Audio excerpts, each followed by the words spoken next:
Muy buenas noches, muy buenas noches, estimados participantes. Es un gusto saludarlos a través de esta plataforma virtual. Expresarles un agradecimiento muy especial por la oportunidad que me brindan para poder transmitirles no parte de mis conocimientos y parte de mi experiencia, ¿sí? Hoy día vamos a abordar un tema muy interesante que está relacionado a lo que es la administración de antibióticos por vía parenteral, ¿sí? Como es de su conocimiento, no en todos los hospitales, no, y en todos los establecimientos de salud de cualquier nivel, este procedimiento es un procedimiento rutinario, ¿sí? Pero lo más importante que yo considero que es necesario que ustedes tengan en consideración, a veces la administración es un procedimiento, pero yo tengo que saber por qué estoy administrando, ¿sí? Tengo que conocer cuáles son los efectos, no los efectos del medicamento una vez que es introducido, ya sea por vía parenteral o por cualquier otra vía. Es pertinente conocer la farmacocinética, la farmacodinamia, ¿no? ¿Qué hace el organismo en el organismo? ¿Qué hace el medicamento, el antibiótico en el organismo? ¿Qué tipo de efecto desarrolla y qué precauciones debemos de tener? ¿Sí? Por eso que les voy a brindar esta información tratando de consolidar, ¿no?, algunos aspectos que yo considero pertinentes. De igual manera, les voy a pedir, por favor, a lo largo de la exposición, les voy a pedir que ustedes formulen sus interrogantes que sean necesarias o también pueden activar el chat para que puedan formular sus preguntas o pueden activar el audio. Lo único que sí les voy a agradecer, una vez que activan el audio, lo colocan en modo silencio para que no genere interferencia, ¿sí? Muy bien. Vamos a empezar entonces con esta ponencia que está programada por el día de hoy. Bueno, como es de costumbre, siempre en cada actividad académica debemos agradecer por la vida y por la salud a nuestro hacedor. Sabemos que todavía estamos atravesando esta tercera ola del COVID-19. Y ustedes saben que muchas personas lamentablemente fallecieron en la primera y la segunda ola. En esta tercera ola también estamos observando muchas personas que se han comprometido y tenemos que tener todas las precauciones y los cuidados que sean necesarios, ¿sí? Por eso que es importante, ¿no?, siempre agradecer a nuestro Señor, ¿no? Porque a veces tenemos que tener este soporte espiritual, ¿no? Muy bien. Los contenidos que hemos propuesto, vamos a hablarles rápidamente de los principios farmacológicos, la farmacodinamia, la farmacocinética, los tipos de antibióticos y sobre todo la forma como se administran estos medicamentos, ¿sí? Muy bien, algunos conceptos preliminares, ¿no?, nos indican que la farmacología es la ciencia que estudia la interacción de los fármacos o medicamentos con los seres vivos, ¿sí? Cada vez que nosotros hablamos de la farmacología, lógicamente que un fármaco, lógicamente que necesariamente va a generar un mecanismo de acción, pues. Y para que genere un mecanismo de acción, necesariamente tiene que ser metabolizado. Y una vez que ha sido metabolizado, tiene que ser excretado. Entonces, ustedes saben que hay dos órganos importantes que van a intervenir en el metabolismo de los fármacos.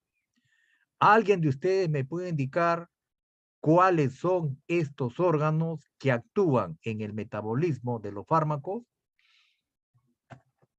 ¿Alguno de los participantes me puede indicar cuáles son los órganos? El primer órgano que participa en el metabolismo de los fármacos. ¿Alguien me puede hacer referencia?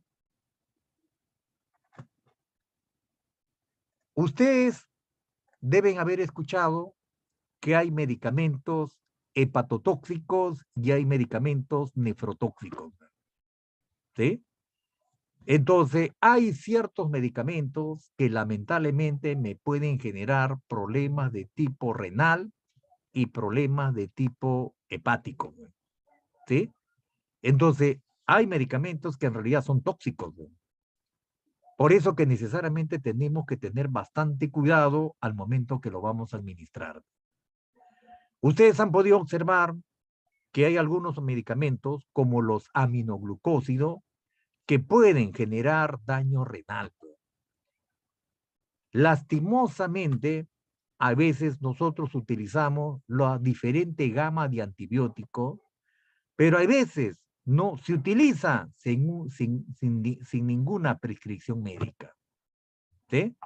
Porque a veces ni siquiera no nos damos el trabajo de poder establecer si el paciente es sensible o el paciente es resistente a los antibióticos.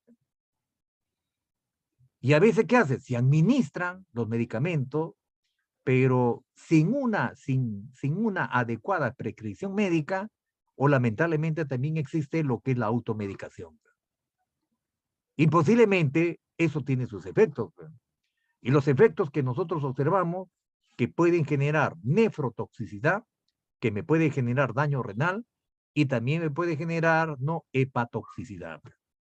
Por eso que es muy importante conocer esta gama de antibióticos para poder ser utilizados. Necesariamente, por eso que es necesario que observemos nosotros no el comportamiento de estos fármacos al momento que nosotros lo utilizamos. ¿Sí? Muy bien. Por eso que cada vez que ustedes van a administrar un antibiótico, necesariamente es recomendable conocer el nombre químico. ¿Sí? El nombre químico. Por ejemplo, el nombre genérico no es la ampicilina, pero el nombre químico de la ampicilina es alfa-aminobensilpenicilina, porque esta ampicilina es derivado de la penicilina. Entonces, ustedes han podido observar que existen personas que lamentablemente son sensibles a la penicilina. Entonces, los pacientes pueden generar alguna reacción alérgica. Entonces, yo tengo que saber y tengo que conocer de dónde procede ese antibiótico. Entonces, si yo sé que esta ampicilina es derivado de la penicilina y el paciente es sensible, puede generar una reacción alérgica o una reacción anafiláctica, lamentablemente tengo que tener muchas precauciones.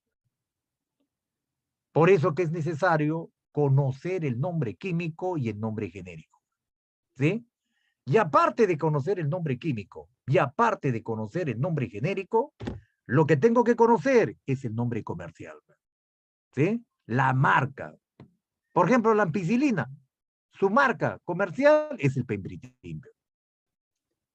Lastimosamente, acordarse de todos los fármacos, no se tendrías que tener pues una memoria extraordinaria para que te puedas acordar. Por eso que es interesante leer la posología. ¿Sí? Por eso que a veces es importante ilustrarnos antes de administrar algo, es importante de ilustrarnos sobre la farmacocinética y la farmacodinamia de estos medicamentos. ¿Sí? Porque nosotros somos lo que vamos a administrar. ¿Sí? Muy bien. Cuando hablamos de farmaconoxia, cuando estamos hablando de farmaconoxia, estamos hablando de qué? Del origen de los fármacos. Y cuando hablamos de farmacoquímica, estamos haciendo referencia entre la estructura y la actividad farmacológica. Y cuando hablamos de farmacocinética, estamos hablando, no, en la farmacocinética, lógicamente que me está haciendo referencia al tránsito del fármaco dentro del organismo. Vale decir, lo que el organismo le hace al medicamento. Acuérdate que nosotros tenemos una variedad de microorganismos, ¿no? Tenemos una variedad de microorganismos. Entonces, necesariamente, tenemos microorganismos gran positivos y tenemos microorganismos gran negativos. Entonces, la selección de estos medicamentos va a depender mucho de la farmacocinética y de la farmacodinamia. ¿Sí? Por eso que esta farmacodinamia va a estudiar los efectos bioquímicos y fisiológicos que provoca el medicamento. Va a decir lo que el medicamento le hace al organismo. ¿Sí? A veces la recomendación cuando administramos medicamentos, lógicamente que existen antibióticos básicos. Algunos son de amplio espectro y algunos son específicos. Por eso que la recomendación es emplear los antibióticos.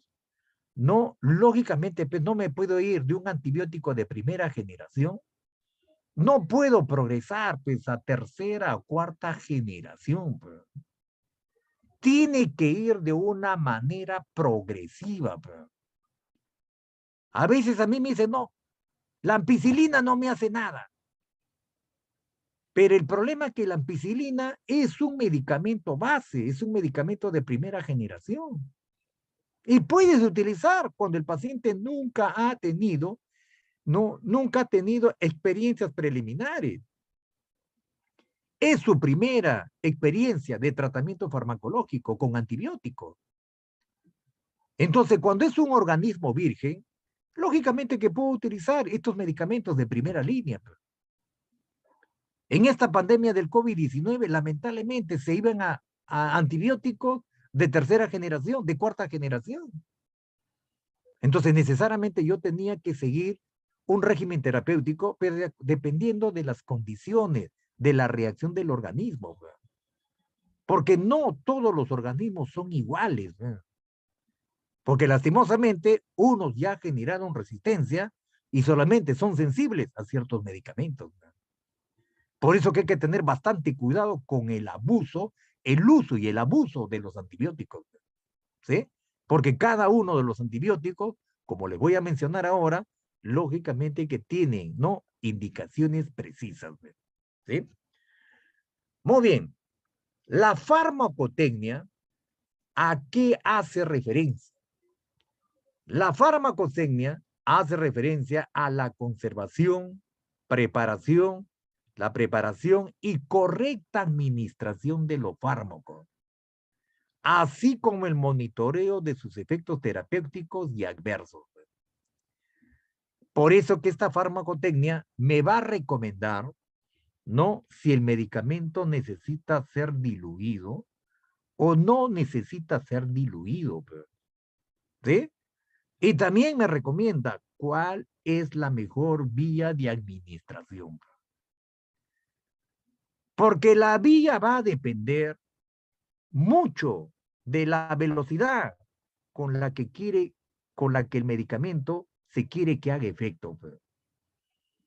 Entonces, una cosa es utilizar por vía intravenosa y otra cosa es utilizar por vía intramuscular, por vía subcutánea, por vía intradérmica. Es muy diferente. Entonces, va a depender mucho de la velocidad con la que yo quiero que ese fármaco, lógicamente, que actúe sobre, ¿no? Los microorganismos que pueden haber ingresado a nuestro organismo. ¿Sí? Muy bien. Esta farmacocinética, ¿no? Desde el punto de vista dinámico y cuantitativo, me va a observar los fenómenos que determinan la disposición de un fármaco en su lugar de acción a partir de la dosificación baja a la cual se administra.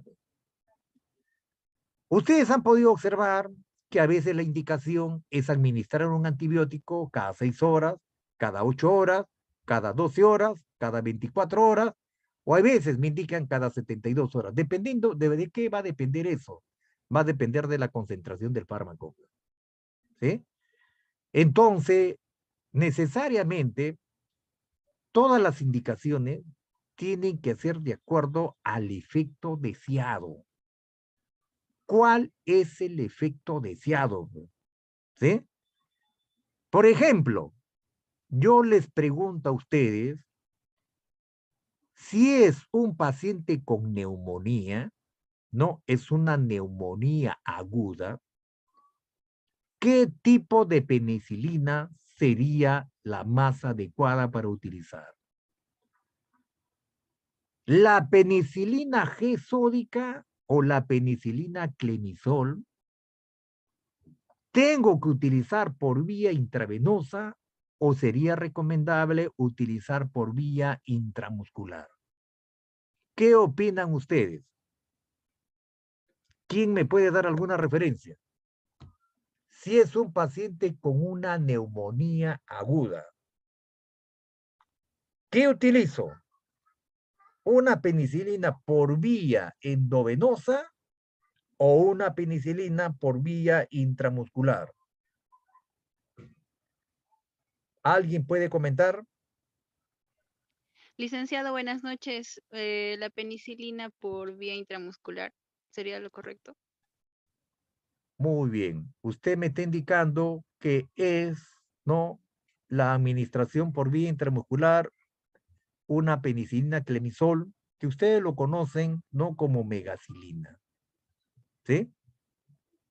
Ahora, lógicamente, cuando ustedes eligen el antibiótico, va a depender del grado de compromiso, pues, de la neumonía, pues, ¿sí? Va a depender mucho del grado del compromiso de la neumonía, pues.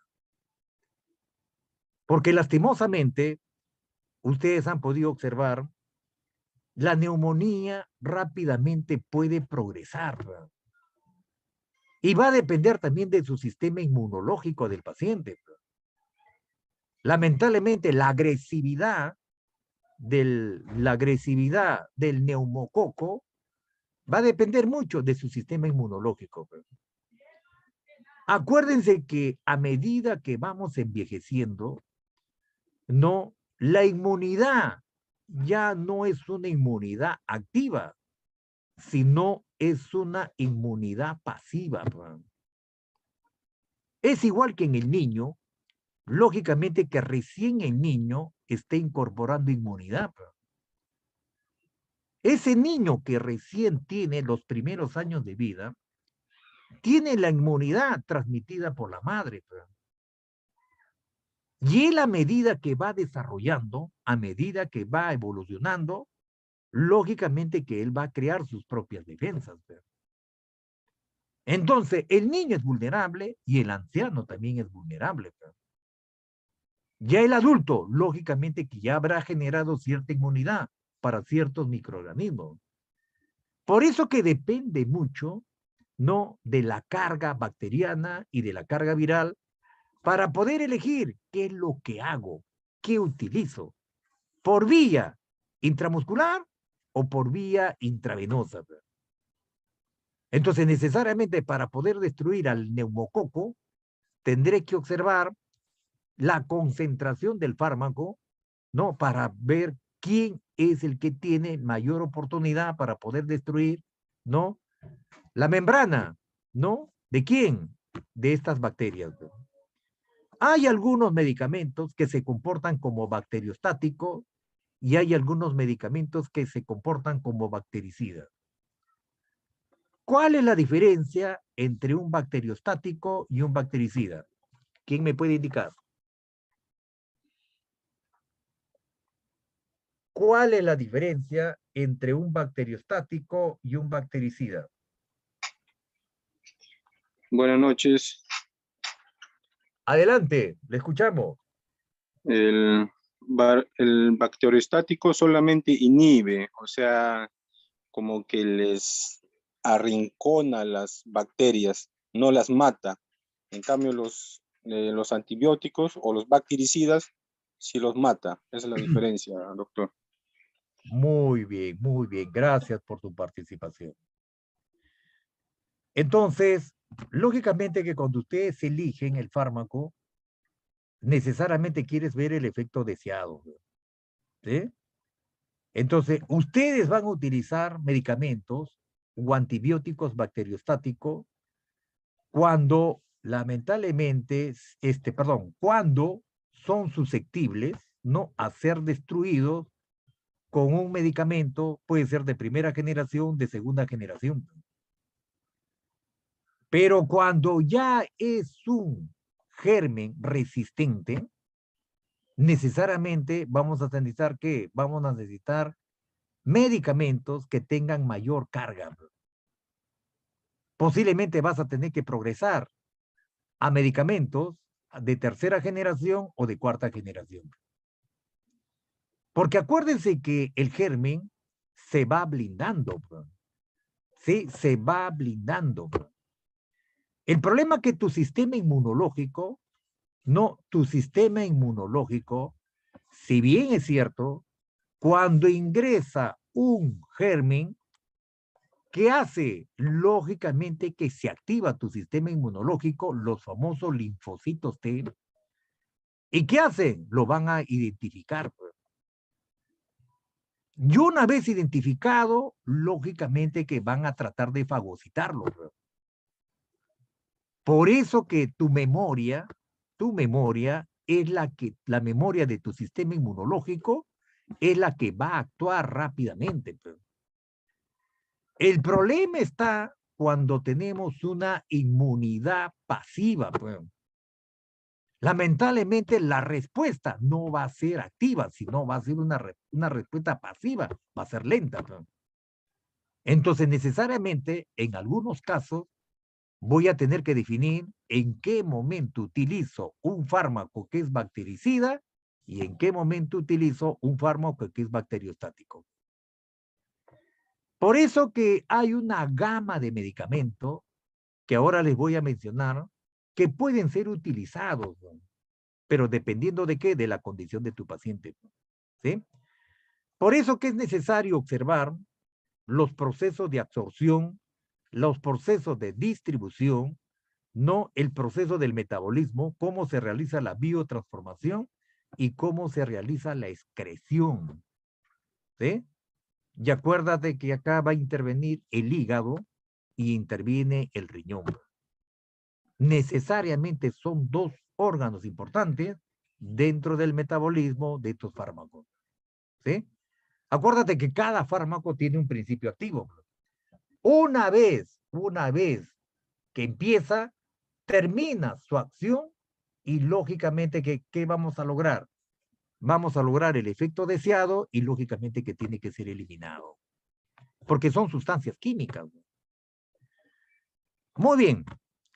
En relación a lo que es la absorción es el paso del medicamento desde el exterior hasta el medio interno. ¿Y esto a través de qué lo logramos? Lo logramos a través del torrente sanguíneo. Tenemos dos tipos de mecanismos, el mecanismo pasivo y el mecanismo activo. Este mecanismo pasivo, lógicamente que es una difusión simple o también conocida como difusión facilitada. Lo conocemos como carrier. Y los mecanismos activos, ese transporte por bombas, que puede ser saturable, ¿no? Y a través de la pinocitosis se puede generar lo que es la endocitosis y lo que puede ser la exocitosis. ¿Alguien de ustedes me puede indicar cuál es la diferencia entre endocitosis y exocitosis? ¿Cuál es la diferencia entre endocitosis y exocitosis?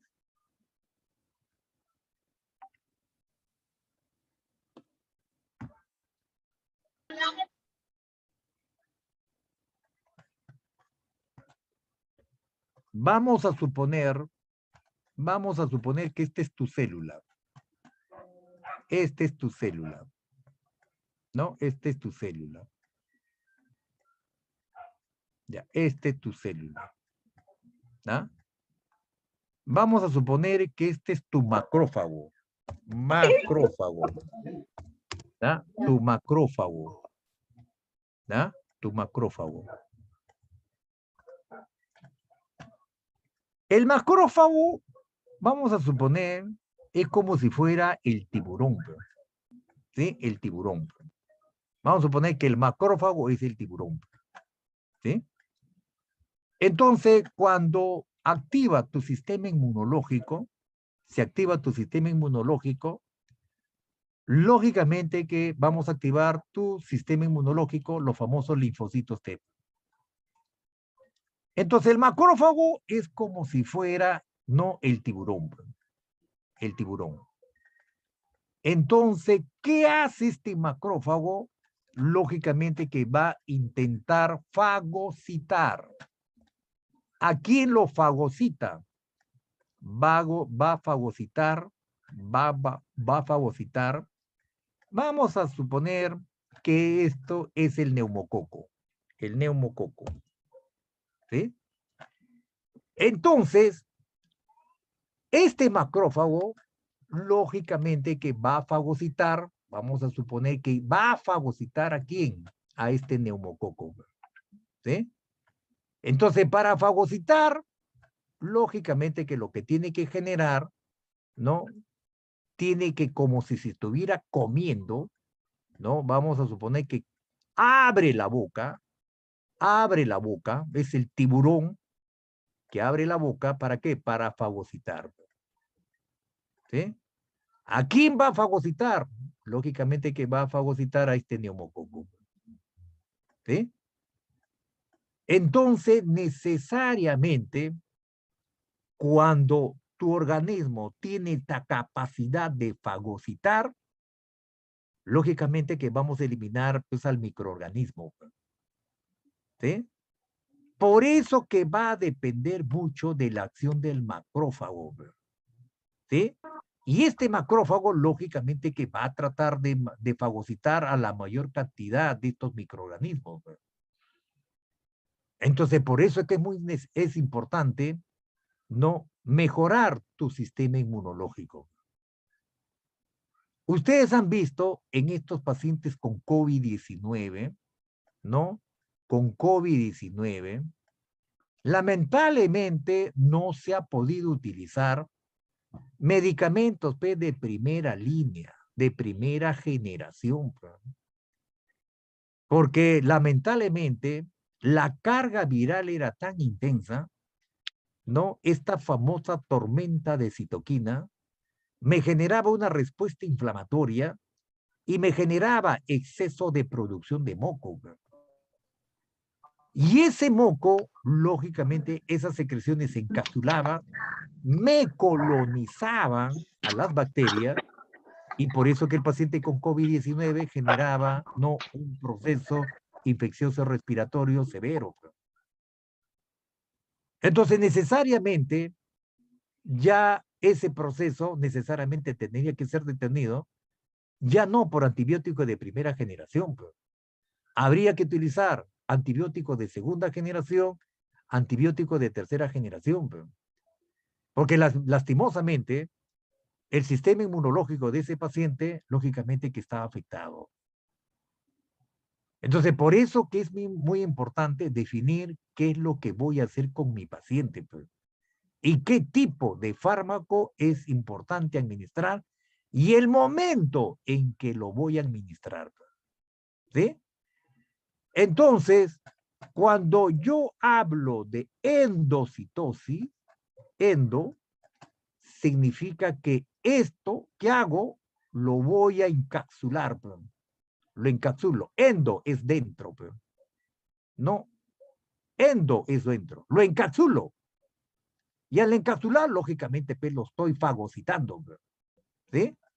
Pero como el virus, lógicamente, por ejemplo, el virus del COVID-19, no, una vez que se replicaba, lógicamente que generaba exocitosis, pues, salía, ¿sí? ¿Por qué? Porque ya se replicaba. Entonces, en esa replicación, lógicamente que genera la multiplicación de esta carga viral. Pues. Por eso que ustedes han visto que lamentablemente que cuando es carga viral, no hay antibiótico que voy a utilizar, pues, porque es virus. Pues. Yo al virus no le puedo atacar con antibiótico. Cuando es viral, lo único que tengo que esperar que pase el proceso de la carga viral. Pues. Es como la gripe, pero no puedo utilizar antibiótico. No le va a hacer nada el antibiótico. Al contrario, en los pacientes con COVID-19, se utilizó el antibiótico tempranamente. Y usted sabe que el antibiótico, lamentablemente, ¿qué hace? Genera disminución de ¿qué? Disminución de mi sistema inmunológico. Porque tú estás utilizando fármaco que van a generar destrucción de las células. Destrucción, porque vas a tratar de destruir a microorganismos. Entonces puedes generar disminución de mi sistema inmunológico cuando no era necesario. Se utilizan los antibióticos cuando ya existe una carga bacteriana. Cuando ya tengo un hemograma, no un hemograma patológico, ya tengo leucocitosis. Ahí tendrás que utilizar antibióticos. Pero antes no. Y a veces lamentablemente se cometieron ese tipo de errores. Muy bien. En relación a la distribución, nos indican que es el paso es el paso del medicamento del medio interno a un sitio de acción. ¿Hacia dónde? Hacia los tejidos. Hay dos formas como se va a generar la distribución. En fracción libre y fracción ligada a las proteínas. Cuando es en fracción libre, farmacológicamente se va a generar una acción activa, la que es susceptible de ser metabolizada. Y cuando es de fracción ligada a las proteínas, no se activa ni sirve como reservorio. Acuérdate que lo más recomendable es que sea de fracción libre, porque yo necesito que este medicamento, el antibiótico, sea metabolizado, no una vez que ha generado su efecto terapéutico, sea metabolizado y sea excretado. Porque necesariamente tiene que cumplir el fin por el que ha sido introducido. ¿Para qué lo has introducido? Para que te genere una acción bactericida. ¿Para qué lo has introducido? Para que te genere una acción bacteriostática. Va a depender de ello. ¿Sí? Dentro de los factores que modifican la acción de los fármacos, lógicamente que están las propiedades físico-químicas del fármaco, ¿no? Hay fármacos que son liposolubles, no ionizados y son de bajo peso molecular. ¿Qué significa un fármaco liposoluble? ¿Quién me puede indicar? ¿Qué es un fármaco liposoluble?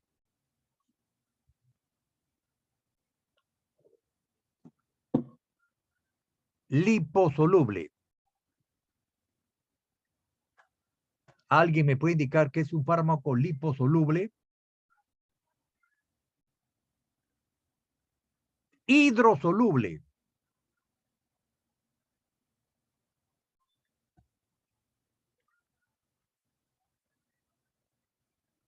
Son fármacos que se pueden disolver fácilmente en agua y los Muy liposolubles bien, en ácidos grasos o en fármacos que tengan de las mismas.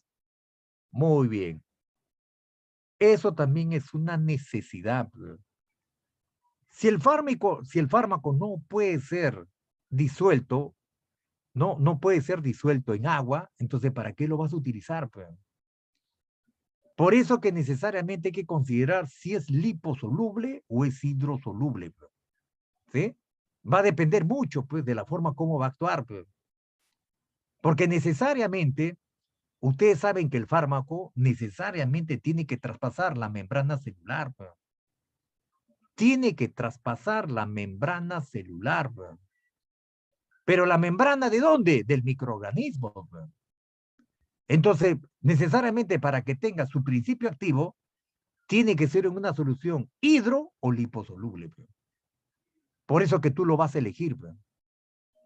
¿Qué más? Tienes que observar, ¿no? Otro factor que también puede modificar la acción del fármaco es el gasto cardíaco. ¿Sí? Acuérdense que este gasto cardíaco puede ser que esté disminuido. Posiblemente en un paciente con sepsis, como hemos tenido en los pacientes con COVID-19, un paciente con sepsis foco respiratorio, lógicamente que cómo está su perfusión del paciente, lógicamente que la perfusión está alterada. El paciente lamentablemente con COVID-19, con una sepsis foco respiratoria, ustedes saben que la sepsis, ¿no? La sepsis lógicamente que ya tenemos una bacteremia, ya tenemos bacteria en el torrente sanguíneo. ¿No? Cuando el paciente me hace shock séptico, el problema es que la bacteria, una vez que ya está en el torrente sanguíneo, lógicamente que a través de la sangre va a llegar hasta la barrera va a llegar hasta la membrana celular, va a llegar hasta el tejido encefálico y puede traspasar la barrera hematoencefálico. Y cuando estos microorganismos traspasan la barrera hematoencefálico, lógicamente que me pueden alterar los neurotransmisores. Y un neurotransmisor importante es la noradrenalina. ¿Alguien me puede indicar cuál es el efecto de este neurotransmisor que se llama noradrenalina? ¿Cuál es el efecto de este neurotransmisor que es la noradrenalina? Alfa, beta, adrenérgico. Muy bien. Ustedes saben que tenemos a nivel de las arterias, a nivel de la mucosa lisa de las arterias, tenemos receptores alfa 1 y tenemos receptores alfa 2. Los receptores alfa 1, lógicamente que generan vasoconstricción. En cambio, los receptores alfa 2 generan vasodilatación. Entonces, lógicamente que la bacteria, como ingresa a tu encéfalo, ¿a través de qué? A través de la sangre. Traspasa la barrera hematoencefálica y lógicamente que me inactiva a este neurotransmisor. Entonces me bloquea la acción del neurotransmisor que es la noradrenalina. Porque la noradrenalina me genera vasoconstricción periférica. ¿Y para qué me genera eso? Para facilitar el retorno venoso.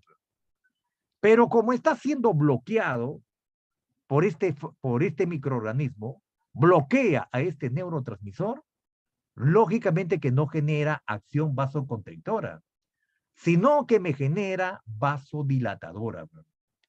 Y por eso que el paciente con sepsis foco respiratorio, el paciente me genera vasodilatación.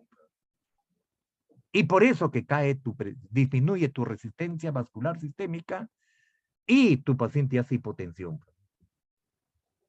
Entonces, ¿qué necesito?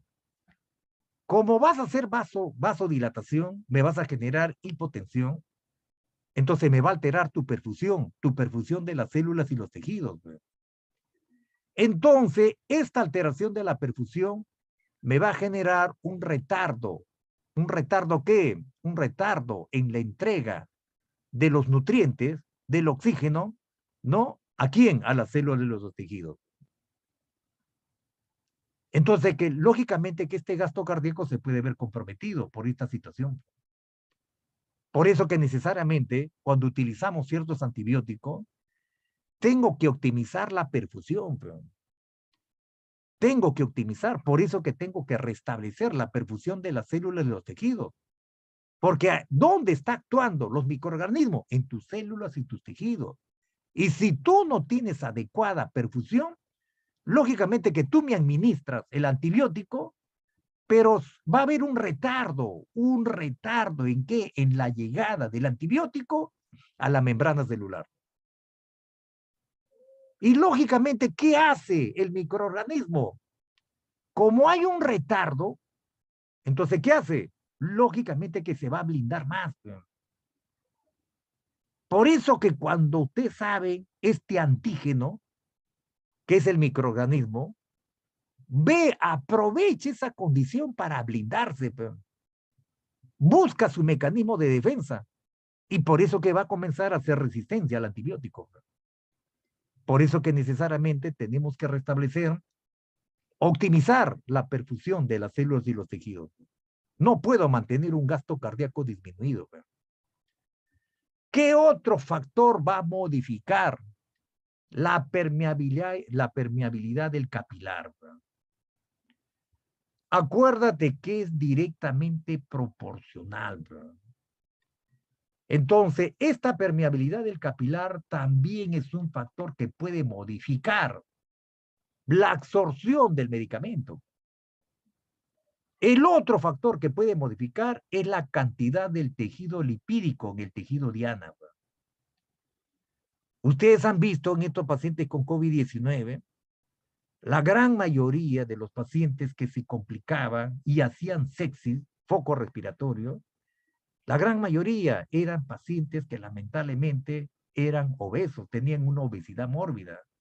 Y encima eran pacientes que tenían un medio interno ácido.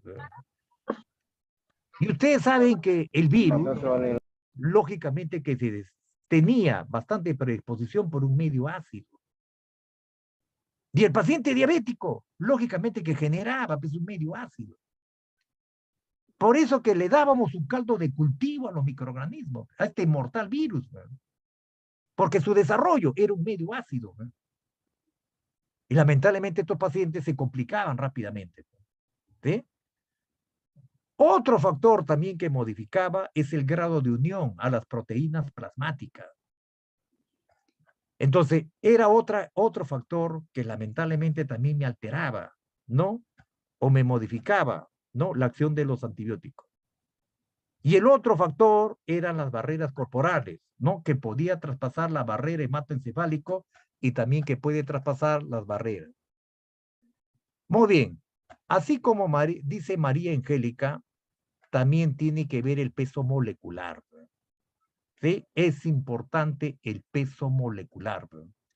Porque acuérdense que acá, para que haya difusión, depende mucho de qué, del peso molecular. ¿Sí? Muy bien.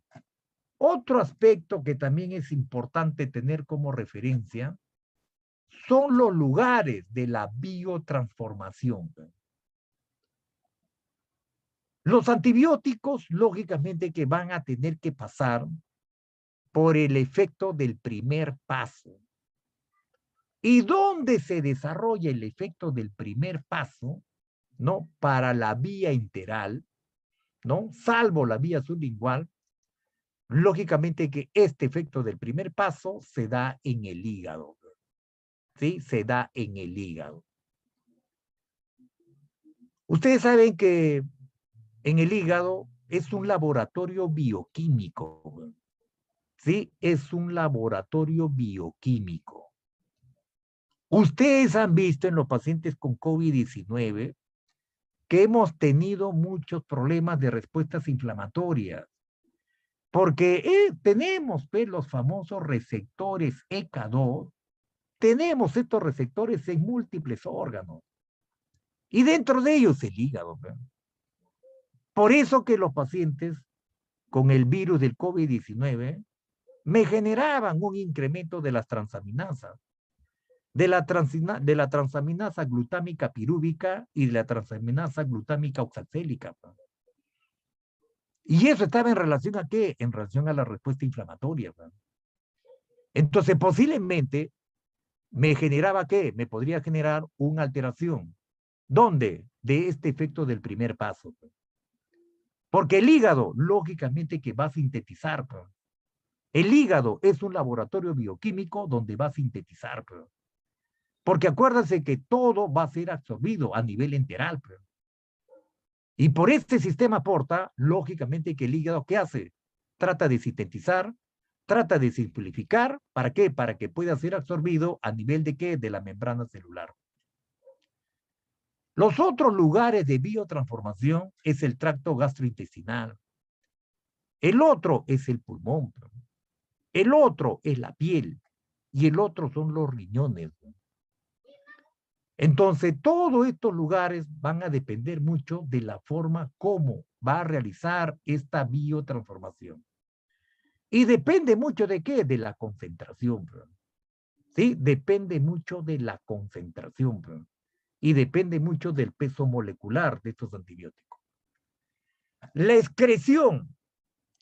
La excreción es el paso del medicamento de su sitio de acción, vale decir, de los tejidos al exterior.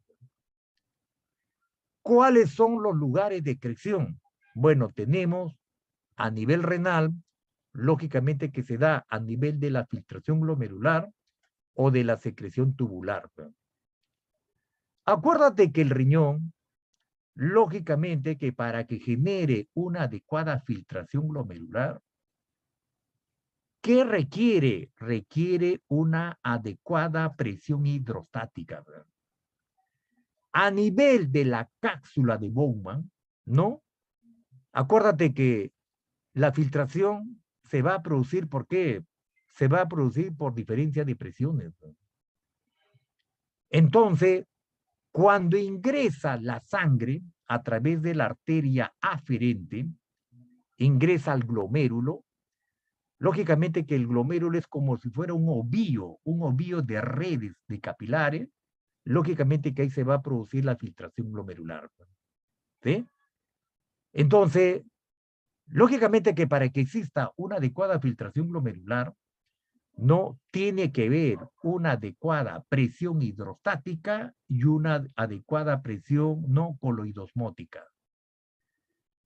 Entonces, esa presión hidrostática es la que va a empujar, no empuja la sangre a través de la membrana del glomérulo. ¿Hacia dónde? Hacia la cápsula de Bowman.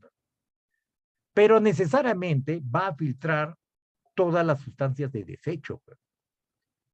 Entonces, ahí se va a aprovechar, ¿no? Para poder filtrar, ¿no? Una vez que ya el fármaco ha sido metabolizado, entonces, una vez que ya ha sido metabolizado, ya esa sustancia se convierte en una sustancia de desecho que tiene que ser eliminado.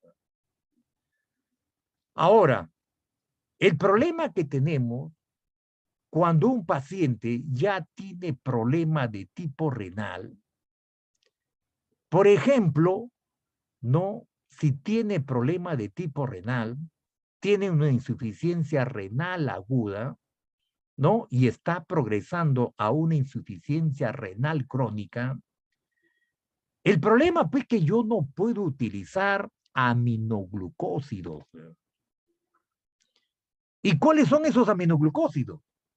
Por ejemplo, la gentamicina, la canamicina, la estreptomicina. Lamentablemente, como son aminoglucósidos, el problema va a ser que cuando llega al riñón, lamentablemente, ¿qué va a incrementar? Lo que va a incrementar es la presión hidrostática. Entonces, cuando se incrementa la presión hidrostática a nivel glomerular, entonces el problema va a ser de que me va a comenzar a dilatar la membrana glomerular y me va a ser más permeable. Por eso que me va a generar los aminoglucósidos, no me pueden generar mayor daño renal. Porque el problema solamente se debe filtrar la sustancia de desecho, como es la urea, como es el amonio, como es el ácido úrico. No me puedes filtrar proteínas. No me puedes filtrar eritrocitos. Solamente me tienes que filtrar sustancias de desecho. Entonces, en estos pacientes, lamentablemente, ustedes han visto que la insuficiencia renal, hay insuficiencia prerrenal, hay insuficiencia renal y hay insuficiencia posrenal.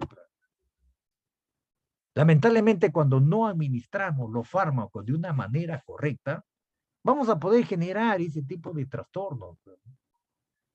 Por eso que es importante, antes de administrar cualquier antibiótico, observar si el paciente tiene problema de tipo renal o tiene problema de tipo hepático.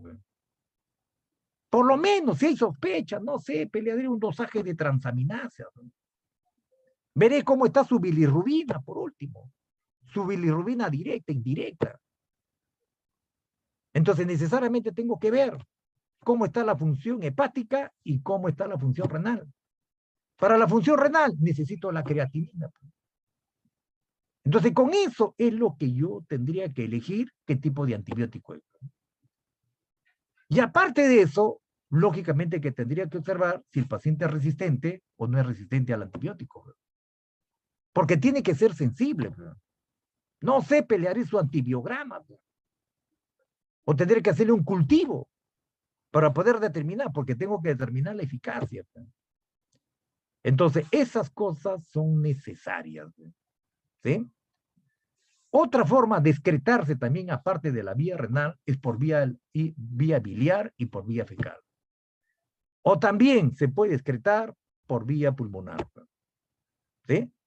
Entonces, necesariamente, yo tengo que tener un adecuado tránsito intestinal, ¿no? Si no tengo un adecuado tránsito intestinal, ¿no?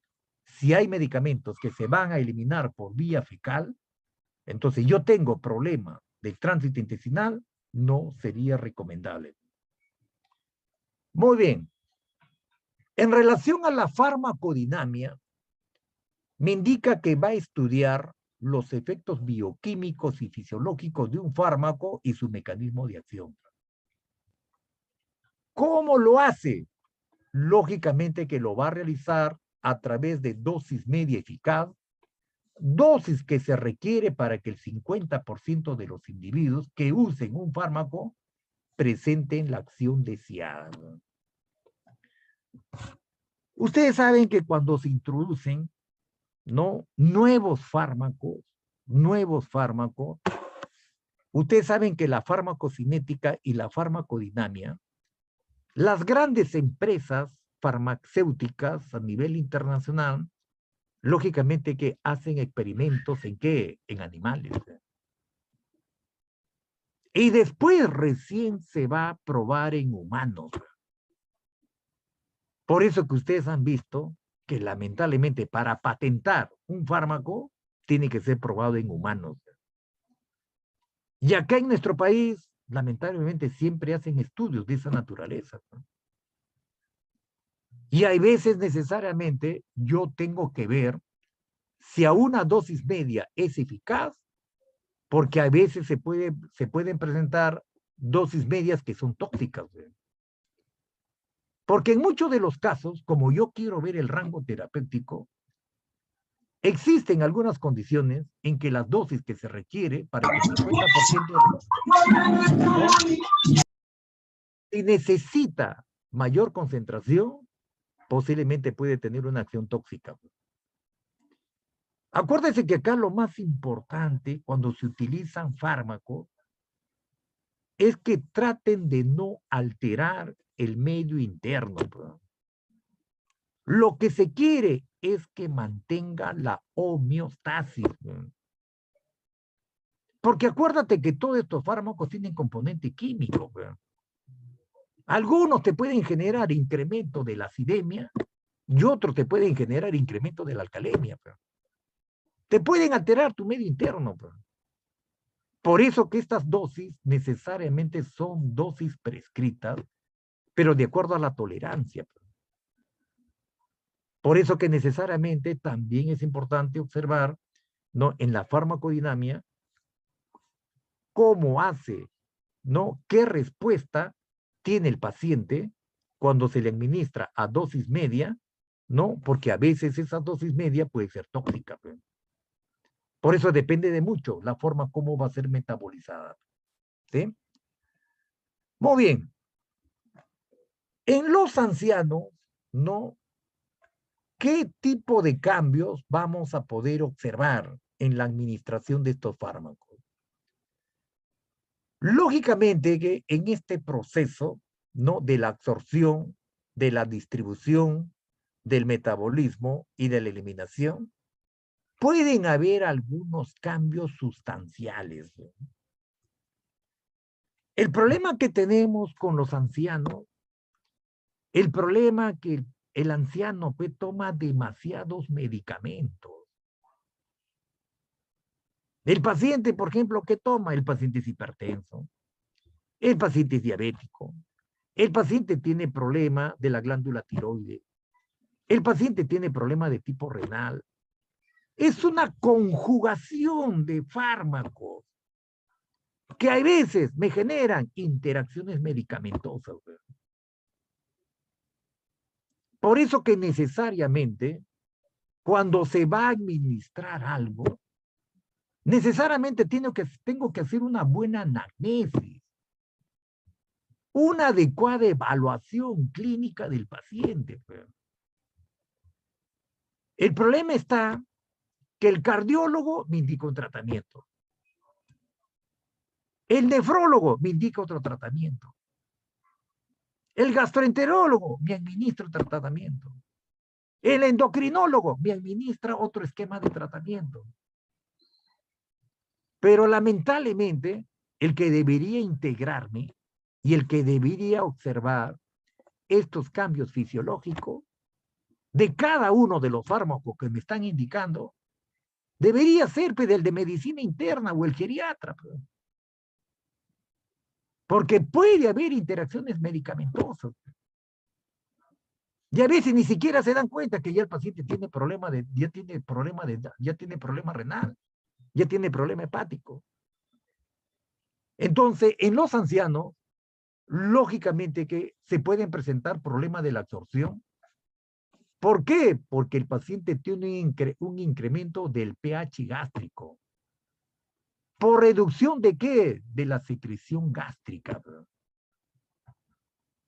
Y ustedes saben que si hay un incremento del pH gástrico y hay una reducción de la secreción gástrica, menor producción del ácido clorhídrico, lógicamente que esa degradación del fármaco a nivel del estómago, porque acuérdate que ahí tenemos un neurotransmisor que va a generar la liberación de ¿quién? Del ácido clorhídrico. ¿Y cuál es eso? La gastrina. Entonces, si hay reducción de la secreción gástrica, ahí vamos a tener el primer problema ¿de qué? De la absorción del medicamento. ¿Qué más se puede presentar? Una disminución de la motilidad gastrointestinal y retraso del vaciado gástrico. El problema que tenemos en los ancianos, que el anciano toma poca agua. Lamentablemente, a medida que vamos envejeciendo, el problema es que consumes poco líquido. Y ustedes saben que el agua es el principal disolvente universal. Entonces, con poco líquido, ¿cómo voy a generar, pues, cómo voy a metabolizar? Y encima, tiene disminución de la motilidad gastrointestinal. Y encima, tiene un retraso del vaciado gástrico. Y ustedes saben que hay fármacos que se van a metabolizar y generan toxinas. Y si el paciente está estreñido, lógicamente que también puede tener algunos efectos adversos. Por eso que en el anciano tenemos que tener muchas precauciones. Muchas precauciones. Sobre todo con su riñón. Sobre todo con el hígado. El problema que también puede haber afectación a nivel cardíaco. Por eso que yo tengo que saber si le están dando en miligramos, le están dando en gramos, si le están dando en microgramos. Es muy importante el momento que yo voy a administrar. Tengo que ver la concentración, tengo que ver la dosificación y la forma correcta, cómo poder administrarlo. ¿Qué más? El otro problema que hay en los ancianos es la disminución del flujo sanguíneo intestinal. Y si hay una disminución del flujo sanguíneo intestinal, me va a perturbar la absorción. Acuérdese que a nivel del yeyuno es donde se va a producir la mayor cantidad de la absorción. Los nutrientes se absorben a nivel del yeyuno. ¿Sí? Y algunos fármacos también se absorben a nivel del yeyuno y a nivel del hígado. Entonces, si hay una disminución del flujo sanguíneo intestinal, también habrá un retardo en la absorción del fármaco. Entonces, su metabolismo se va a enlentecer. ¿Qué más? Hay una disminución del área de absorción en la mucosa y del transporte activo, y hay una disminución del flujo sanguíneo a nivel intramuscular. Por eso que necesariamente tengo que observar, ¿por vía intramuscular o por vía intravenosa? ¿Cuál es la mejor forma para que ese fármaco pueda hacer el efecto deseado? Porque ustedes me dicen, le voy a administrar, ¿no?, el fármaco cada 8 horas, cada 12 horas, cada 24 horas, pero va a depender mucho de la forma como quieres que se absorbe. Porque un fármaco, lamentablemente, pues, tiene un componente de depósito. Pues. Y entonces, lógicamente, ¿qué va a hacer? Esto se va a desarrollar de la medida de la forma como se absorbe. Pues. ¿Sí? Si es cada dosis, si es cada 24 horas, la absorción va a ser lenta. Pues. Entonces va a depender mucho del tiempo que tú quieres que permanezca el antibiótico en el organismo. En relación a la distribución, lógicamente que hay una disminución de la masa y del agua corporal total. Ustedes saben que cuando tenemos un buen equilibrio hidroelectrolítico, el 60% de tu peso corporal es agua. 40% lo tenemos en el intracelular y 20% lo tenemos en el extracelular. Como este anciano toma poco líquido, a veces el paciente, pues lamentablemente, el problema es que como toma poco líquido, no ayuda en la biotransformación del fármaco. No ayuda en la absorción. Y por consiguiente, va a alterar la distribución. Entonces, necesariamente, tenemos que ver esta condición inicial. El otro es el incremento de la grasa corporal. El problema que tenemos en los pacientes obesos, una obesidad mórbida, más de 30, un índice de masa corporal mayor de 30, un índice de masa corporal de 40, también va a haber un retardo pues, en la absorción y en la redistribución. Y encima hay una disminución de las proteínas y albúminas plasmáticas, porque acuérdate que las proteínas, la disminución de las proteínas y de la albúmina, acuérdate que la albúmina, ¿qué genera? Genera que la albúmina hace que el líquido permanezca mayor tiempo en el espacio intravascular. El problema es que cuando hay una disminución de proteínas, una disminución de las albúminas plasmáticas, el problema que el líquido, el problema que no va a permanecer, no va a haber un problema de la permanencia de líquido en el intravascular. ¿Y a dónde se desplaza? Como me altera la presión coloidosmótica, entonces ¿hacia dónde se ve el líquido? Se va al espacio intersticial. Por eso que eso es lo que sucede con los pacientes cirróticos, me hacen edema, me hacen ascitis, me hacen edema generalizado, por el problema de la hipoalbuminemia. Entonces, eso también va a alterar, ¿no?, la distribución en estos pacientes. Y el metabolismo, lógicamente que también se va alterado por una disminución de la masa y el número de las células hepáticas. Acuérdense que la capacidad de regeneración de las células hepáticas de los hepatocitos es rápido. Pero eso cuando tú eres joven. Lamentablemente, en el anciano, el problema de la regeneración de estas células hepáticas ya es lenta. Tú que eres joven, rápidamente, pues, tus hepatocitos tienen una capacidad de regeneración extraordinaria. Cuando a ti te da la hepatitis viral tipo B, tipo C, tus células hepáticas tienen una capacidad de regeneración extraordinaria. Pero ya en el anciano vamos a tener problemas. Y encima el anciano puede ser que tenga agregado un problema de insuficiencia hepática. Y encima tiene disminución del flujo sanguíneo hepático. Está alterado todo el flujo sanguíneo hepático. Entonces, todas estas condiciones, lógicamente que pueden alterar, no la absorción, la distribución, el metabolismo y también la eliminación renal. La disminución del flujo sanguíneo renal. Acuérdate que el riñón, su principal función es mantener el equilibrio hidroelectrolítico. ¿Verdad? Y si hay una disminución del flujo renal, no va a haber pues, una adecuada filtración glomerular. ¿Verdad? Paciente te va a disminuir la diuresis. ¿Verdad? Acuérdate que en cada minuto se filtran aproximadamente 125 mililitros de sangre. ¿Y cuánto se reabsorbe? 124. ¿Cuánto se genera de producción de orina? 1 mililitro. Por eso que tu diuresis es 60. ¿no? Por eso que se estandarizó una diuresis de 30 a 50. Pero si te llega poca sangre, poco flujo sanguíneo renal, lamentablemente pues, se va a alterar tu filtración glomerular. ¿no? Entonces no va a haber producción, va a haber poca producción de orina. Y si no produces orina, ¿cómo elimino? ¿Cómo depuro todas las sustancias de desecho? Pues? Va a haber retención de sustancias nitrogenadas. Pues? Entonces, esta disminución de la filtración glomerular va a generar una disminución de la depuración de creatinina.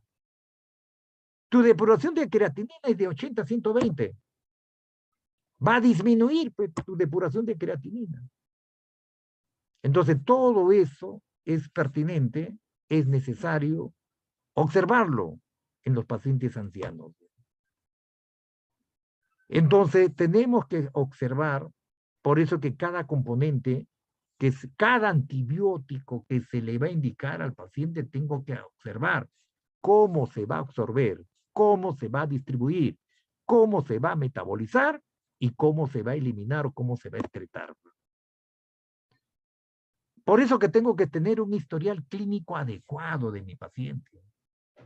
Si no tengo un historial clínico, no sé qué toma mi paciente. Lastimosamente, pues voy a ver las interacciones medicamentosas. Y encima que no me hacen una adecuada anamnesis, peor aún. Y el problema no es cuestión de administrar por administrar, porque ni siquiera tenemos una historia clínica informática. Me paran cambiando los esquemas de tratamiento. Y ni siquiera conocen si soy sensible o si soy resistente. En los niños también van a haber cambios fisiológicos, va a depender de la edad. Igual que en el anciano, va a haber una disminución del pH gástrico por reducción de la secreción gástrica. Va a haber disminución de la motilidad gastrointestinal o puede haber incremento de la motilidad gastrointestinal. Puede haber una disminución del grosor de la piel, una disminución del desarrollo muscular. Eso sobre todo en los niños en los primeros años de vida porque están haciendo un proceso de adaptación. ¿Sí? Y a veces el niño recién estoy utilizando pues, medicamentos de primera línea. Pues. En los niños se recomienda utilizar de primera línea, después progreso a segunda línea, después a tercera línea. Pues. Entonces, igual que en el anciano, lógicamente que puede haber problemas en la distribución, puede haber problemas en el metabolismo, pero ya en el metabolismo, en el niño, lógicamente que es la disminución de la capacidad enzimática. Entonces va a haber el problema de la degradación. ¿verdad? El niño, lógicamente, como está en proceso de desarrollo, no, también puede generar problemas en la eliminación renal. ¿verdad? Entonces, por eso que hay que tener bastante cuidado con la dosificación al momento que se le dan todo este tipo de fármacos. ¿Ah? Muy bien, y en las gestantes también es necesario tener bastante cuidado. ¿no? Yo no puedo dar antibióticos. A veces la gestante, pues, en el primer trimestre, cuando está en la fase embrionaria, a veces me hacen problemas infecciosos. ¿Y cuáles son esos problemas infecciosos que me hace la gestante en el primer trimestre? Infecciones urinarias. Lastimosamente, las damas tienen bastante predisposición a hacer infecciones urinarias, infecciones recurrentes. Entonces, el problema está que cuando entran en estado de gestación y la paciente está en la etapa embrionaria, hay que tener cuidado con los antibióticos. lastimosamente puede generar también un proceso de alteración en la absorción, distribución, metabolismo, en la eliminación también, pues. Igual que en el niño con el anciano. Y acá hay que tener más precaución. Porque va a haber problema con el vaciado, va a haber problema con la motilidad, va a haber problema con el flujo sanguíneo, va a haber problema con el agua corporal. Entonces también puede alterar todo este tipo de metabolismo. Por eso que en la gestante hay que cuidar al niño y hay que cuidar a la madre. Sobre todo en la etapa embrionaria. Ahí hay que tener cuidado y hay que saber qué medicamentos vamos a utilizar. El problema es que si una gestante me hace neumonía en el primer trimestre, no voy a utilizar antibióticos de amplio espectro.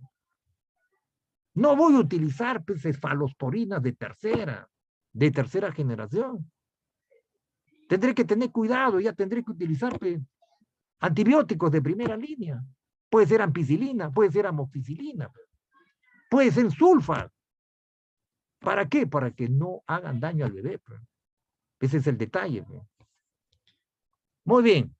Entonces, como ya hemos visto, otra cosa que es fundamental es también observar las reacciones adversas medicamentosas.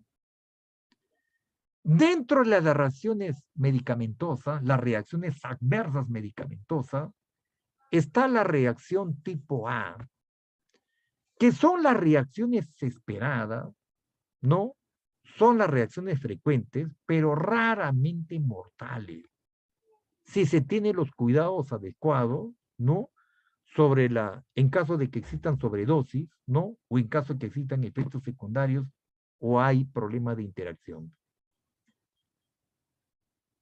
Yo les pregunto a ustedes, ¿cuáles serían las reacciones adversas medicamentosas más letales? ¿Las tipo A o las de tipo B? Las de tipo A son reacciones esperadas y las de tipo B son las reacciones no esperadas. Las de tipo B pueden ser mortales. Entonces, esas son reacciones que yo no espero. Por eso que necesariamente cuando ustedes van a administrar un antibiótico, por ejemplo, la penicilina, es necesario que ustedes me realicen una prueba de sensibilidad. Me tienes que hacer una prueba de sensibilidad. No te arriesgues. Porque acuérdense que a veces nos arriesgamos y no hacemos la prueba de sensibilidad. ¿Y el paciente que era alérgico a qué? Era alérgico a la penicilina. El paciente era alérgico a qué? A la ceftriaxona. Entonces se tiene que hacer la prueba de sensibilidad. Porque a veces dice, no, ya tengo aquel antihistamínico. A veces, lamentablemente, el paciente es muy sensible y rápidamente te hace una reacción adversa medicamentosa, te hace edema de glotis. El paciente entra en insuficiencia respiratoria. Entonces, mire, esa reacción anafiláctica puede ser mortal. Por eso que es necesario observar que el paciente no sea alérgico. Hay que hacerle su prueba de sensibilidad. Porque puede ser que tu paciente esté presentando, pues, ¿no? Unas reacciones de hipersensibilidad muy altas. O el paciente no tiene intolerancia, ¿no? O tiene una predisposición muy alta para hacer este tipo de reacciones.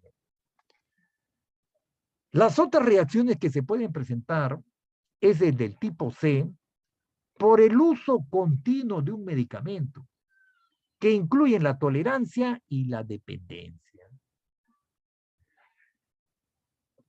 Por eso que en tu historial clínico yo tengo que observar, ¿no? En tu historial clínico tengo que observar qué medicamentos has utilizado y cuáles han sido los efectos. El problema que tenemos, lamentablemente, con el profesional médico, te indica el tratamiento farmacológico, te indica, pero no te hace seguimiento clínico. Ese es el gran problema. No te hace seguimiento clínico. Ni siquiera te hace vigilancia.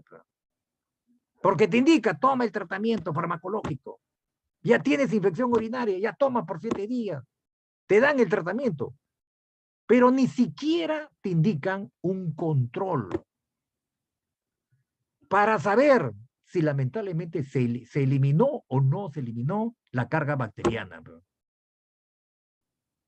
Y a veces no sabemos pues, si realmente con esos fármacos, con esos antibióticos que me has prescrito, ya pude eliminar la totalidad de la carga bacteriana.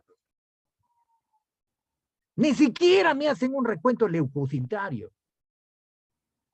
Entonces, ¿qué sucede? No sé, no mido la efectividad. Te indico, pero no mido la efectividad. ¿Cuán eficaz fue ese medicamento? Y por eso fue que al poco tiempo, dentro de un par de semanas, nuevamente el paciente vuelve a presentar síntomas. Entonces, por eso que hay que observar bien, porque lastimosamente, pues no puedo, mire, no puedo utilizar una gama de antibióticos, no puedo ir generando resistencia a los antibióticos. El problema es que cuando te hago un antibiograma, lamentablemente me genera pues una resistencia alarmante. Ya no sé ni qué darte por último. Entonces tengo que estar probando con lo que realmente no eres. Mire, no eres sensible. ¿Y eso por qué se da? Porque no te hago seguimiento. Por eso que es importante hacer el seguimiento clínico y determinar si ha habido el efecto deseado, si no ha habido una reacción adversa medicamentosa, si ha generado un efecto, una reacción adversa tipo C, tipo D, o está haciendo pues una reacción adversa tipo E. Entonces necesariamente tenemos que observar este tipo de comportamientos. Por eso que las recomendaciones que hacen los expertos en la administración de los medicamentos, cada paciente lo tienes que ver de una forma individualizada.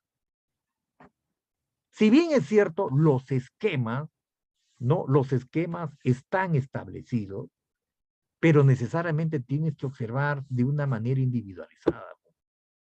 Porque no todos los organismos van a responder, no todos los organismos van a responder de la misma manera. Y todo va a depender pues, de tu sistema inmunológico. Entonces, los antibióticos, bien utilizados, lógicamente, te van a evitar este tipo de reacciones. ¿Sí? Entonces, yo considero que es importante hacer un seguimiento clínico para poder observar este tipo de características. Muy bien, en relación a la administración de medicamentos que ustedes han podido observar, va a depender mucho de la forma como tú vas a administrar. Si lo administras por vía intravenosa, si lo administras por infusión intravenosa diluida, si lo administras por infusión intermitente, va a depender mucho de qué, de lo que tú quieres lograr. ¿Sí? De lo que tú quieres lograr. ¿Lo quieres diluir o no lo quieres diluir? ¿Lo quieres pasar? ¿No? ¿En qué tiempo lo quieres pasar? ¿En qué tiempo necesitas administrarlo? ¿Sí? Por eso que todas las infusiones que están establecidas, por eso que ya tienen recomendaciones internacionales. Si va a ser por vía intravenosa diluida, la administración de este medicamento diluido será con una pequeña cantidad de solución intravenosa durante un periodo de tiempo limitado. Lo podrás hacer en 30, 60 minutos. ¿Sí? Entonces tú me utilizas pues, una serie de gama de medicamentos, no una batería de antibióticos, ¿no? Que a veces necesitas pues, que tú lo pases pues, en un tiempo prudente. Pues.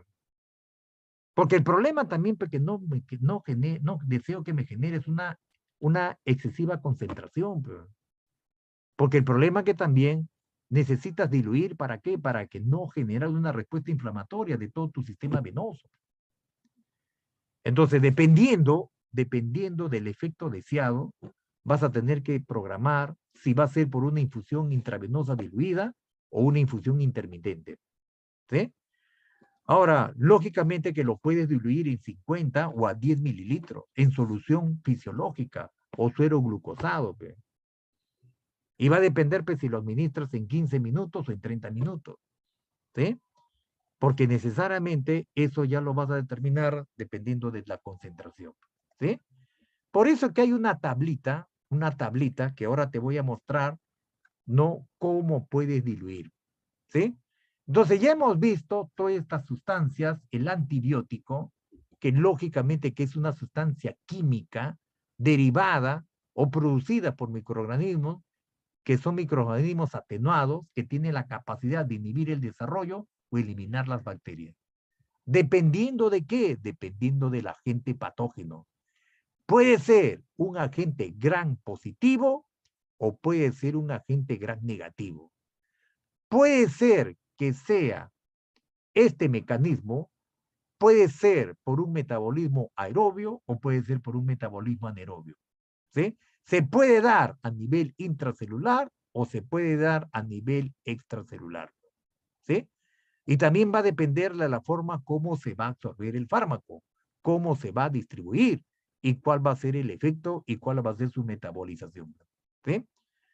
Por eso que los factores que van a determinar la elección va a depender, ¿no?, del huésped.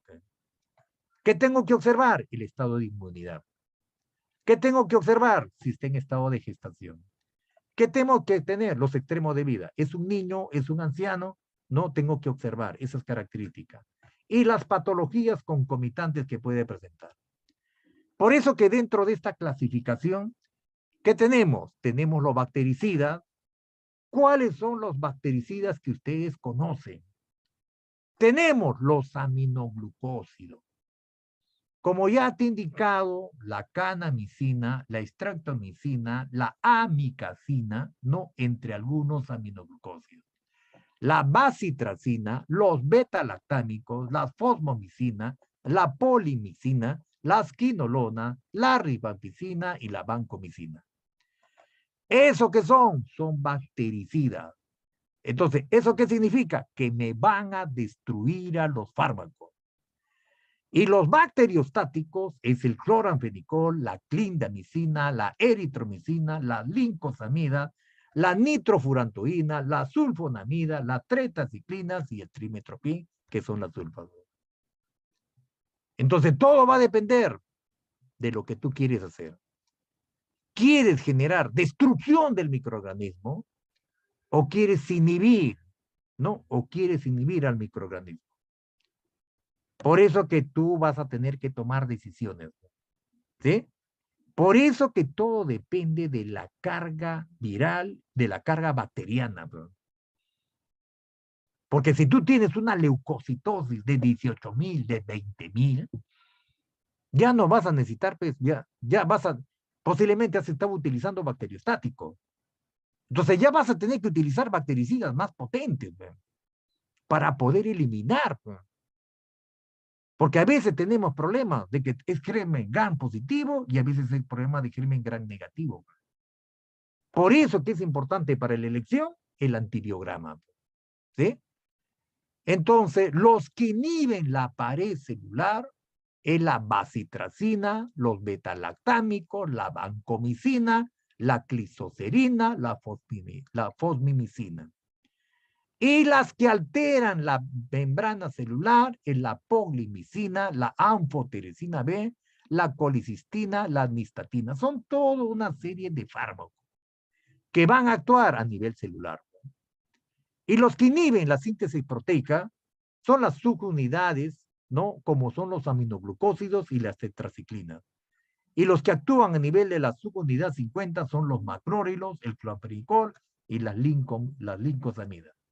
Eso va a depender de la forma como van a actuar a nivel celular. ¿Sí?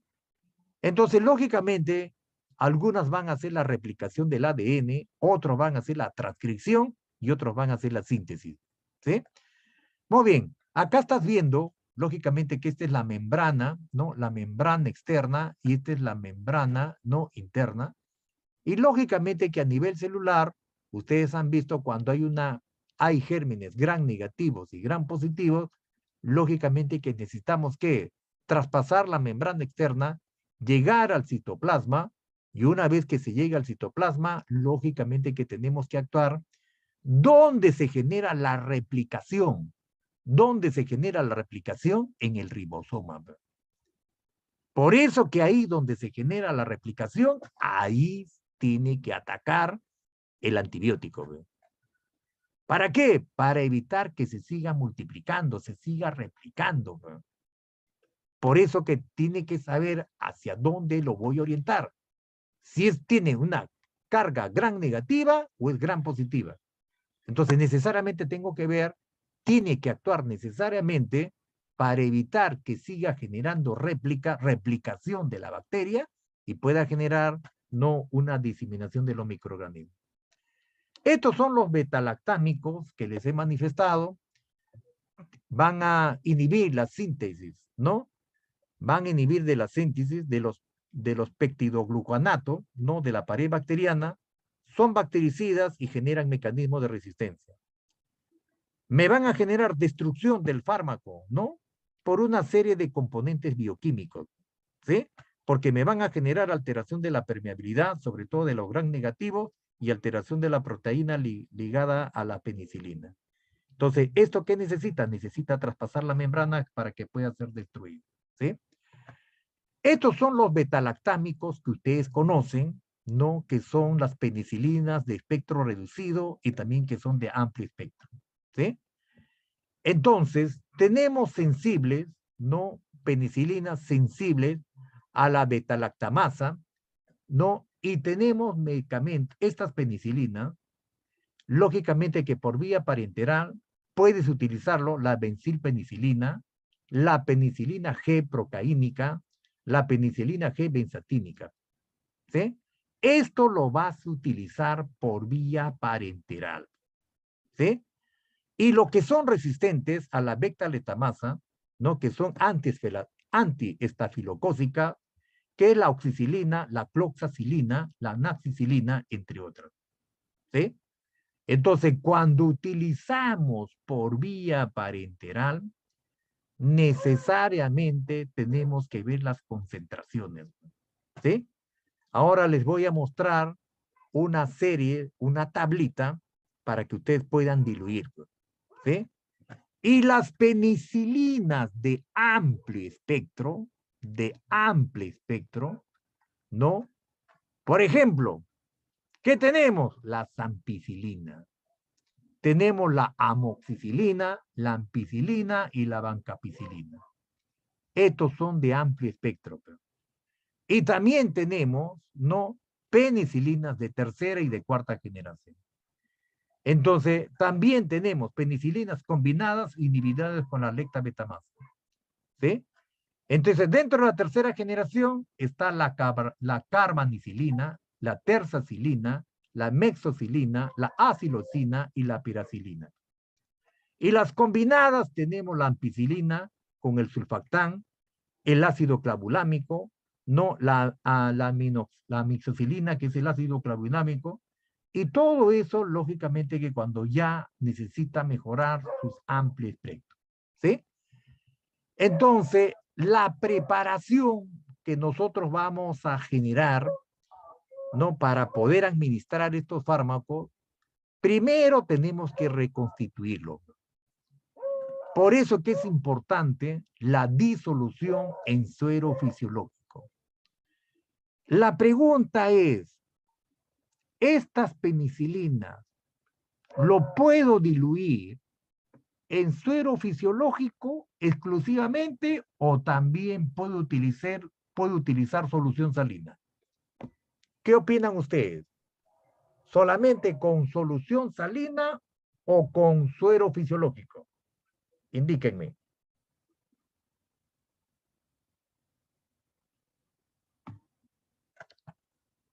Indíquenme, por favor, ¿exclusivamente con suero fisiológico o puede ser con solución glucosada? Necesito, por favor, que me confirme. Cloruro de sodio.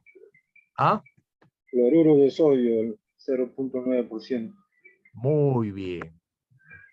Cuando nosotros utilizamos el suero fisiológico, ustedes saben que el suero fisiológico tiene una parecida osmolaridad que el plasma sanguíneo.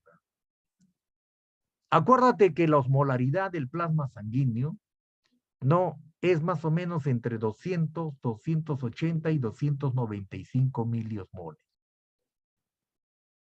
Y la solución salina, lógicamente que tiene una parecida osmolaridad que el plasma sanguíneo.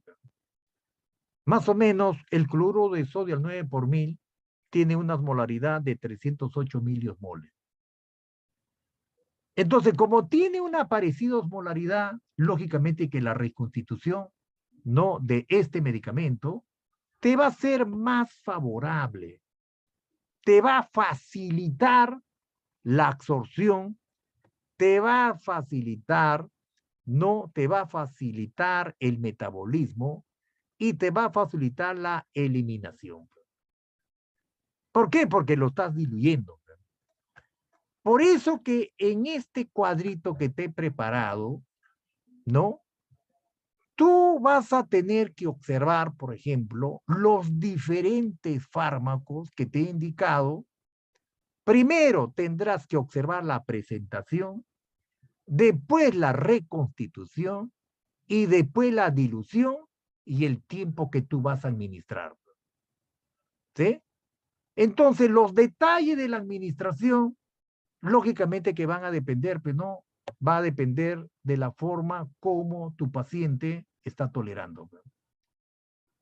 El problema es que cuando tú utilizas antibiótico, como necesitas diluirlo, ¿no? Por ejemplo, si es un paciente hipertenso, ¿no?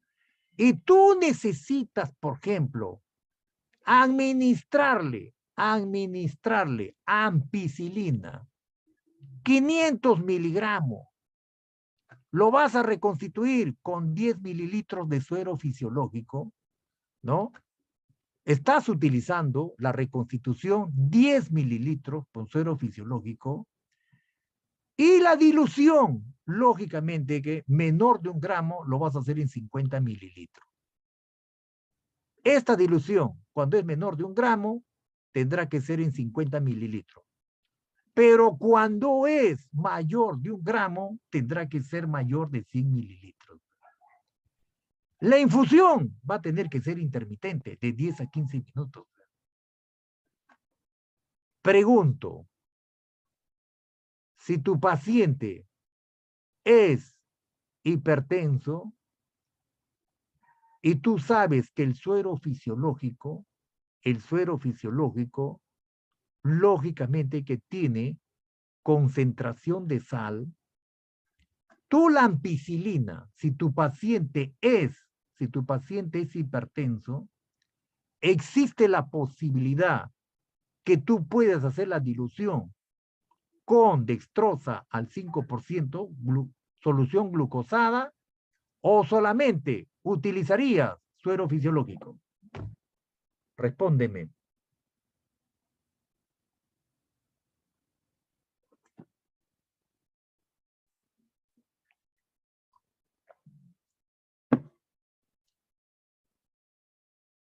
Si tu paciente es hipertenso, no, si tu paciente es hipertenso, porque te indican que lo debes diluir, ¿no? Si es menor de 1 gramo, con 50. Pero si es mayor de 1 gramo, con 100. Pregunto, si tu paciente es hipertenso, ¿lo puedes diluir exclusivamente con suero fisiológico o también podrás diluirlo con solución glucosada? ¿O no está permitido? Indícame. Bueno, siempre tiene que ser con cloruro, porque la dextrosa es como alimentación, creo, parenteral.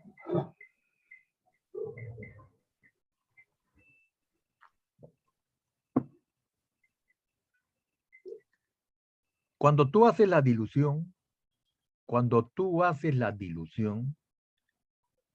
Lógicamente que lo que tenemos que generar, no, lo que tenemos que generar, porque tú le vas a administrar por vía parenteral. Tú le vas a administrar por vía parenteral. Entonces, ¿qué se requiere? Se requiere que toda esa sustancia, estos 500 miligramos, ¿no? Estos 500 miligramos de este fármaco, de la ampicilina, lógicamente que lo que se quiere no es que sea absorbido el 100% del fármaco que tú le estás administrando. Lógicamente que la vía de conducción que te facilita la absorción es la solución salina. La solución salina. ¿Sí?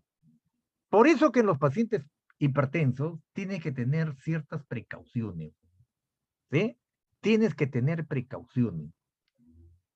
Porque, si bien es cierto, no, el paciente que es hipertenso y tú utilizas solución salina, el problema es que tú estás incrementando el sodio.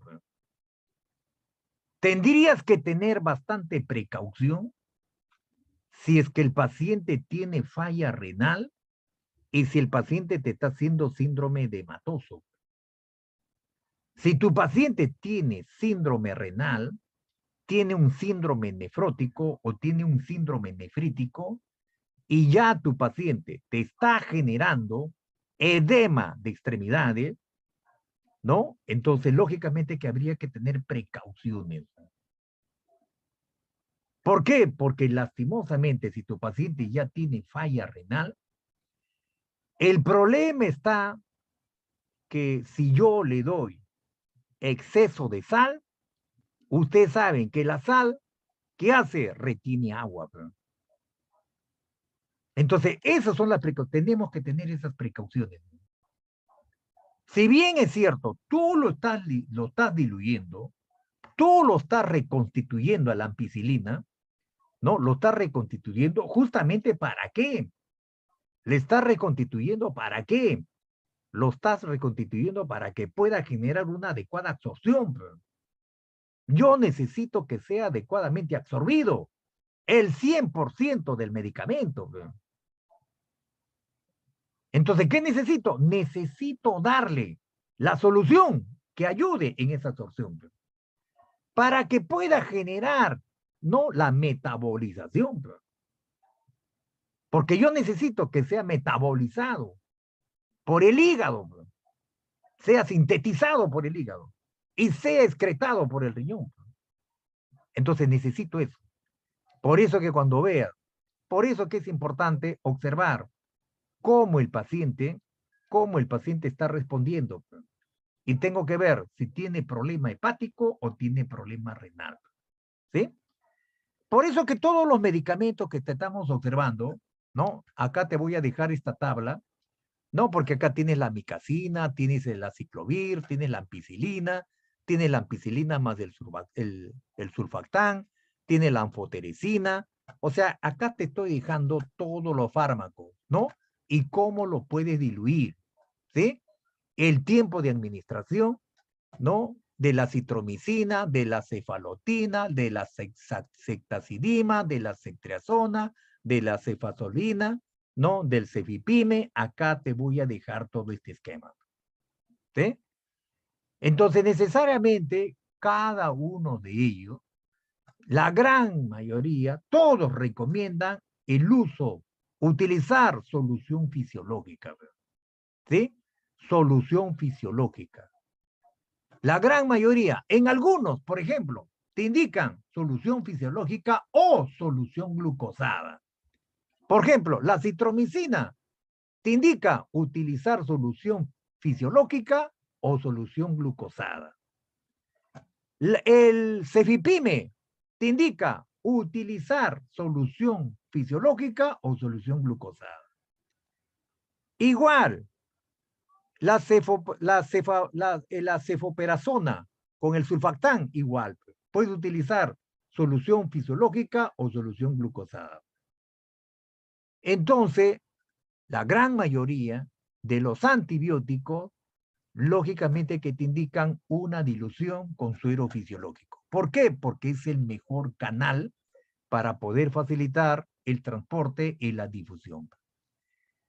De igual manera sucede con la clindamicina, con la cloxicilina, ¿no? Con el fluconazol, con la gentamicina, con el imipenem, ¿no? Entre ellos, ¿sí? Entonces ya te voy a dejar esta tablita para que te sirva como referencia, ¿no? Cómo lo puedes diluir, ¿no? Porque acá está la dilución, te indica cómo lo puedes diluir. Lógicamente que, por ejemplo, la clindamicina no requiere reconstitución, pero lo único que te dice que hay que diluir en cuando es menor de 600 miligramos en 100 y cuando es mayor de 600 en 250, ¿sí? Entonces, te voy a dejar esta tablita para que observes cuál es la recomendación para la dilución, si necesita reconstituir o no necesita reconstituir, y la forma de administración que es la más conveniente, ¿sí? Entonces, vas a tener toda esa información, por favor, y yo sé que en realidad hay una gama de antibióticos, ¿no? Una gama de antibióticos que necesariamente lo utilizamos con bastante frecuencia, ¿no? Y lógicamente que es importante saber cómo lo diluimos, ¿no? Y cómo lo vamos a administrar, ¿sí? Entonces, esta tablita por lo menos te va a ayudar, ¿sí?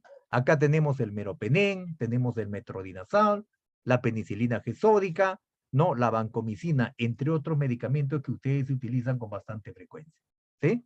Entonces, algunos recomiendan utilizar suero fisiológico y otros recomiendan utilizar suero glucosado. Lo único que vuelvo a repetir, tienes que observar qué enfermedades preexistentes tiene tu paciente, ¿sí? Porque tengo que tener esas precauciones, ¿sí? Entonces, hay que observar si hay problema de falla renal o hay problema de falla hepática, ¿sí? Y otra cosa que importante también es ver las incompatibilidades intravenosas, ¿sí? Porque a veces tu paciente puede ser que le esté pasando por línea intravenosa, por un catéter venoso central, ¿no? Entonces, hay un catéter que te va a tener que servir exclusivamente para poder pasar los antibióticos. Entonces, no puede porque hay incompatibilidades. Entonces, es necesario controlar estas incompatibilidades para evitar, ¿no?, que exista algún efecto desfavorable al momento que estamos administrando. Muy bien.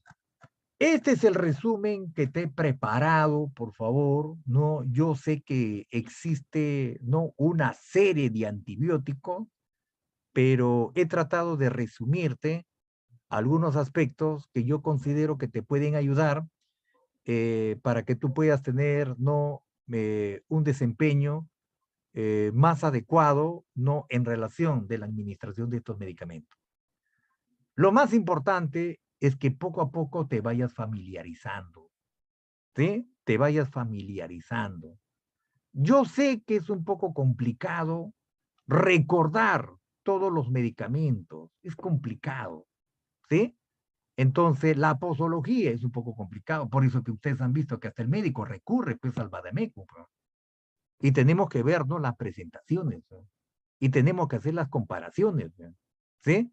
Y cuál es lo más recomendable, ¿no? Entonces, desde el punto de vista fisiológico, es necesario que recuerde la farmacocinética, la farmacodinámica y la farmacotécnica. Ver cómo necesitas preparar tu medicamento para que lo puedas administrar. Y acuérdate también, por favor, de las reacciones adversas. Las reacciones adversas medicamentosas, tipo A, tipo B, tipo C, tipo D, tipo E, ¿sí? Hay algunas reacciones que son esperadas y otras reacciones que no son esperadas. Las reacciones tipo B son las más peligrosas, porque un efecto de esa naturaleza puede ser mortal. Te puede generar una reacción anafiláctica severa, te genera un edema de glotis y se te muere el paciente. Entonces hay que tener bastante cuidado. Por eso que hay que observar si el paciente no tiene antecedentes de reacciones anafilácticas, ¿no? Por eso que hay que hacerle su historial clínico. El paciente debería andar con su historial clínico, ¿no? pero a veces no lo tiene, pues, ni siquiera sabe el paciente de a qué ha hecho, a qué fármaco ha hecho reacción anafiláctica, no sabe, o se ha olvidado, pues. Por eso que necesariamente hay que tener estas precauciones. Muy bien, ahora sí pasamos a las preguntas. Adelante con sus preguntas, por favor.